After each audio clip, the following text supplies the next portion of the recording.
और जो हम पैसे देते हैं हर पैसे के ऊपर कहीं ना कहीं टैक्सेस भरे पड़े, एसटीटी लगेगा, जीएसटी लगेगा, ब्रोकरेज लगेगा, सेबी का चार्ज लगेगा, दुनिया भर के चार्जेस लग जाएंगे। अब मान लो बाय लक सारे चार्जेस काट कूटने के बाद मैंने थोड़े से पैसे कमा लिए, शेयर मार्केट से मैंने 2-3 हजार, 10,000, 15,000 कमा लिए, ये मैंने कमा लिए पैसे। लेकिन अब भैया इनकम टैक्स लगेगा, क्योंकि आपकी इनकम हो गई, आपने इतने सारे टैक्सेस भरने के बाद, ब्रोकरेज भरने के बाद, सब करने के बाद आपने अगर पैसे कमा लिए तो उस कमाए हुए पैसे पे टैक्स लगेगा, उसको बोला जाता है इनकम टैक्स। अब यहां पे ये दो तरीके से लगता है। पहला होता है शॉर्ट टर्म कैपिटल गेन। इसका मतलब है आपने कोई भी शेयर खरीदा, डिलीवरी वाला अगर आपने शेयर खरीदा और 1 साल के पहले ही उसको बेच दिया, तो जितने भी रुपए में बेचा उसमें अगर आपको प्रॉफिट हुआ है तो उस प्रॉफिट के ऊपर 15% का फ्लैट टैक्स लगेगा। अब मान लो 1,000 रुपए मैंने कमाए और मैंने एक डिलीवरी का शेयर खरीदा और 10, 15, 20 दिन बाद उसको बेच दिया और उस पूरी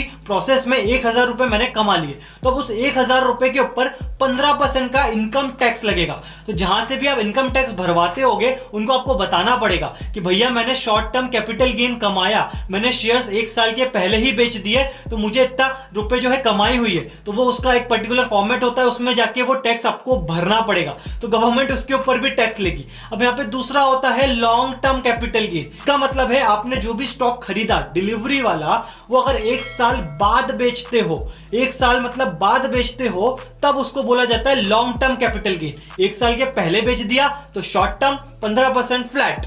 अगर लॉन्ग टर्म में आते हो, 1 साल के बाद बेचते हो, तो उसके ऊपर अगर 1 लाख से ज्यादा कमाई कर लेते हो आप 1 साल के बाद आपके स्टॉक्स पे, तो उस पर फ्लैट 10% का टैक्स लगेगा। तो 1 लाख तक कमाओगे, 1 साल के बाद अगर बेचा और 1 लाख तक कमाया तो कोई उस पर टैक्स नहीं है। 1 लाख के ऊपर कमाया तो 10% का फ्लैट लगेगा लॉन्ग टर्म कैपिटल गेन। तो short term capital gain, long term capital gain, सब कुछ करने के बाद हम इनकम टैक्स भी भरेंगे इस पैसे पे। अब यहां पे अगर आप इंट्राडे करते हो, रोज कमाते हो रोज बेचते हो, या एफएनओ करते हो, फ्यूचर एंड ऑप्शंस में जाते हो, तो जो भी आपका टैक्स का स्लैब लगता है, अगर 5 लाख के ऊपर है तो इतने % होगा, 10 लाख के ऊपर है तो इतने %, तो किसी ना किसी स्लैब में आप आते होगे, इनकम टैक्स के स्लैब में, तो वो पर्टिकुलर स्लैब के हिसाब से उसके ऊपर जो आप कमाई करोगे उस पर टैक्स लगेगा।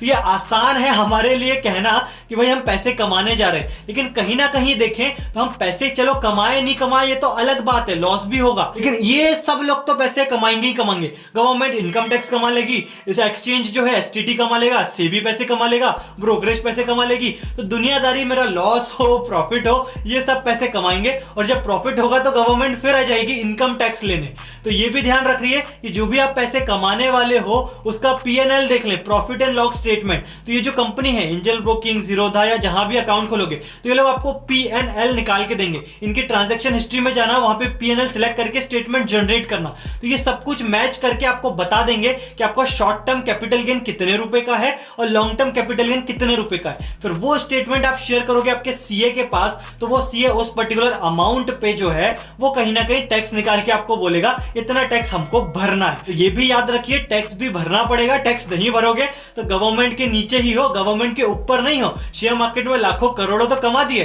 टैक्स नहीं भरा तो गवर्नमेंट उठा के ले जाए।